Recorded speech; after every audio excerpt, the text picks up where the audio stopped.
My name is Otto. I am a physician, regional medical officer for the U.S. Foreign Service. In terms of foreign service practice, we don't have that many patients. We can spend all the time we need with our, that's really the cool thing about it. I can spend an hour with the patient going over whatever they need, making sure that all their questions are answered, explaining everything about whatever we've diagnosed or any question they have. And in private practice, you just don't have that luxury. I mean, it doesn't exist. We moved to Australia altogether, and Australia was great. We had a good time there, a beautiful place, and my kids enjoyed it. They didn't appreciate school as much because there's no international school in Canberra, so they had to actually do the Australian curriculum. But it all worked out in the end, and so. And as we've gone from post to post, I think my kids have really understood that they have a kind of a life that's spectacular compared to a lot of other kids. I was in Lagos when Ebola hit, so that's one of those things that you'll never forget. And when it hit Lagos, we really didn't know what that was going to look like.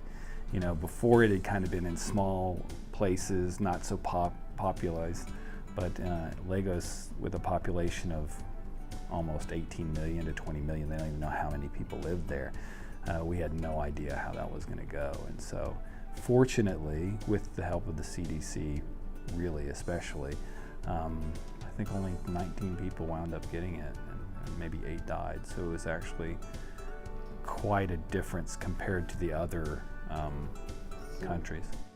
I would say that this is kind of the dream job in terms of, as a family practice doc, you want to get to know your patients, you want to be able to advocate for them for good health, and you want to have the time to spend with them, and that's what we have. I mean, this is that job where I have all the time to do that.